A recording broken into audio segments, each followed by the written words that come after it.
इस वीडियो में हम समझने वाले हैं how to manage investment risk. और इसे समझने के लिए हमें ये चार चीज़ें समझनी होगी। पहला, टाइप ऑफ इन्वेस्टमेंट रिस्क। दूसरा, टाइप ऑफ रिस्क प्रोफाइल।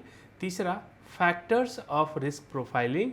और चौथा, रिस्क मैनेजमेंट स्ट्रेटजी। ये चार चीज़ें हमें समझनी होगी रिस्क को मैनेज करने के लिए। तो पहले शुरुआत करते हैं, टाइप ऑफ रिस्क देखते हैं। इन्वेस्टमेंट में किस तरह के रिस्क होते हैं। तो पहला रिस्क होता है इन्फ्लेशन का रिस्क। इन्फ्लेशन रिस्क का मतलब ये होता है कि आज जो प्रोडक्ट का प्राइस मान लीजिए 10,000 रुपये है, वो आज से 5 साल के बाद 10,000 में नहीं मिलेगा, क्योंकि महंगाई की वजह से उसका प्राइस बढ़ जाता है। अगर ये एग्जांपल के लिए देखें, 10,000 का आज अगर प्राइस है तो 5 साल के बाद 14,693 हो जाता है। वही 30 ईयर्स के बाद 1 लाख से भी ज़्यादा हो जाता है उसका प्राइस, अगर 8% का इन्फ्लेशन रेट है। यानी इन्वेस्टमेंट करते समय हमें ये कंसीडर करना होता है कि जिस गोल के लिए हम इन्वेस्टमेंट कर रहे हैं उसमें महंगाई का दर क्या है। एग्जाम्पल के लिए अगर एजुकेशन के लिए इन्वेस्टमेंट कर रहे हैं तो एजुकेशन में महंगाई का दर क्या है, इन्फ्लेशन का रेट क्या है, और उसके अकॉर्डिंग हम अगर इंस्ट्रूमेंट डिसाइड नहीं करते हैं जहाँ पे रिटर्न मिल सकता है, तो हम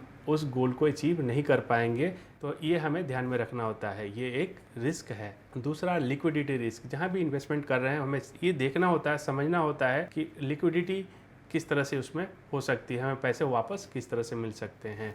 तीसरा होता है क्रेडिट रिस्क। हमें ये भी देखना होता है कि जहाँ पे इन्वेस्टमेंट करते हैं उससे पैसे वापस मिलने के चांसेस कितना ज़्यादा है, यानी वो कंपनी या ऑर्गेनाइजेशन कितना ट्रस्टवर्दी है जहाँ पे हम इन्वेस्टमेंट कर रहे हैं। और इसकी एक रेटिंग होती है जो क्रिसिल के थ्रू ये जनरली आती है, जिसमें AA या AAA रेटिंग होती है। इंस्ट्रूमेंट के हिसाब से, कंपनी के हिसाब से ये रेटिंग ये क्रिसिल जो ऑर्गेनाइजेशन है ये डिसाइड करते हैं कौन से प्रोडक्ट का रेटिंग कितना है, ताकि हम इन्वेस्टर को इस समझ में आए कि वो कितना ट्रस्टवर्दी है। चौथा, मार्केट रिस्क। और इसका मतलब ये होता है कि जहाँ भी इन्वेस्टमेंट कर रहे हैं क्या वो डिपेंड करता है मार्केट के ऊपर। एग्जाम्पल के लिए अगर हम शेयर्स में इन्वेस्ट कर रहे हैं, किसी कंपनी के शेयर्स में इन्वेस्ट कर रहे हैं, तो ये डिपेंड करता है मार्केट के ऊपर। यहाँ पे एक तरह का रिस्क होता है, हो सकता है उस शेयर्स के प्राइस कम हो सकते हैं, यानी एक रिस्क है, तो ये भी हमें कंसीडर करना होता है। और पांचवा, इंटरेस्ट रिस्क। फ्लोटिंग में अगर हम इन्वेस्टमेंट करते हैं जहाँ रेट चेंज होते रहता है, एग्जाम्पल के लिए फ्लोटिंग बॉन्ड रेट, ये क्या होता है कि हमेशा ये चेंज होते रहता है, कम या ज़्यादा होते रहता है, तो ये भी एक तरह का रिस्क है। अगर लॉन्गर टेन्योर में जब हमारा विड्रॉल का टाइम हो और उस समय रेट कम हो तो इसका भी इम्पैक्ट पड़ता है इन्वेस्टमेंट में। तो ये 5 तरह के रिस्क होते हैं इन्वेस्टमेंट के। अभी हम देखते हैं टाइप ऑफ रिस्क प्रोफाइल। कितने तरह के प्रोफाइल होते हैं इन्वेस्टर के जो हमें ध्यान में रखना होता है। तो पहला, कंजर्वेटिव टाइप के इन्वेस्टर होते हैं।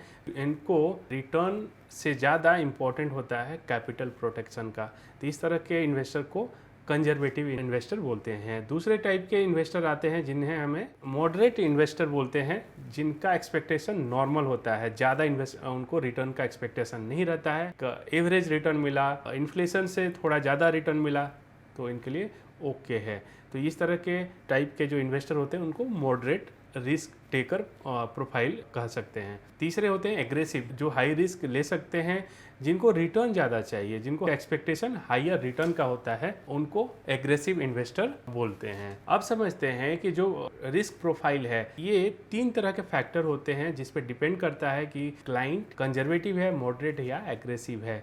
तो पहला फैक्टर होता है एज का फैक्टर होता है। 25 से 35 के बीच में हाई रिस्क ले सकते हैं, एज ग्रुप के लोग ज़्यादा रिस्क ले सकते हैं। उसी तरह से अगर 45 से 60 एज ग्रुप की बात करें तो वहाँ पर रिस्क लेने की जो कैपेसिटी होती है, एपेटाइट होता है, वो कम हो जाता है। दूसरा, लाइफ स्टाइल के बारे में देखें तो अगर कोई अनमैरिड है, कोई डिपेंडेंट नहीं है, तो उसका रिस्क लेने की कैपेसिटी ज़्यादा होती है। जबकि कोई मैरिड है, डिपेंडेंट है, नंबर ऑफ़ डिपेंडेंट ज़्यादा है, तो वहाँ पर रिस्क लेने की जो एपेटाइट है, जो कैपेसिटी है, वो कम हो जाती है। तीसरा जो फैक्टर होता है रिस्क प्रोफाइल में वो होता है जिस फाइनेंशियल गोल के लिए इन्वेस्टमेंट हो रहा है उसका टाइम हॉरिजन क्या है, कितने समय के बाद उस गोल को पूरा करने का समय बचा हुआ है। तो इसमें आ जाता है पहला शॉर्ट टर्म का, दूसरा मीडियम टर्म का और तीसरा लॉन्ग टर्म का गोल। शॉर्ट टर्म में जनरली 1 साल से लेके 3 साल के बीच का इन्वेस्टमेंट होता है। मीडियम टर्म के जो फाइनेंशियल गोल होते हैं वो जनरली 3 साल से 5 साल के बीच में होते हैं, और लॉन्ग टर्म के जो फाइनेंशियल गोल होते हैं वो जनरली 5 साल से ज़्यादा के होते हैं। तो ये 3 फैक्टर मिला के एक कंबाइन करके हमें ये कंसीडर करना होता है कि इन्वेस्टर का रिस्क प्रोफाइल क्या है और उस तरह से हमें इन्वेस्टमेंट सजेस्ट करना होता है। और लास्ट में हम समझते हैं रिस्क मैनेजमेंट स्ट्रेटजी, किस तरह से रिस्क को मिनिमाइज कर सकते हैं। तो इसका जो मेथड है, तरीका है रिस्क को मैनेज करने का है, वो है डाइवर्सिफिकेशन। यानी जो इन्वेस्टमेंट है उसको मल्टीपल इंस्ट्रूमेंट में अगर हम डिवाइड करते हैं तो रिस्क मिनिमाइज ऑटोमेटिक हो जाता है। यानी अगर इन्वेस्टर का तो एसेट एलोकेशन करते हुए हम रिस्क को मिनिमाइज कर सकते हैं। एसेट एलोकेशन यानी फिक्स में कुछ इन्वेस्टमेंट कर सकते हैं, इक्विटी में कर सकते हैं, गोल्ड में कर सकते हैं, रियल एस्टेट में भी इन्वेस्टमेंट करवा सकते हैं, ताकि ओवरऑल जो रिस्क है वो कम हो जाए। और सेकंड मेथड है रिस्क को मैनेज करने का, वो है अवॉइड करना। सारे जगह पे, सारे इंस्ट्रूमेंट में इन्वेस्टमेंट की रिक्वायरमेंट नहीं होती है। तो इस तरह से हम रिस्क को मैनेज कर सकते हैं।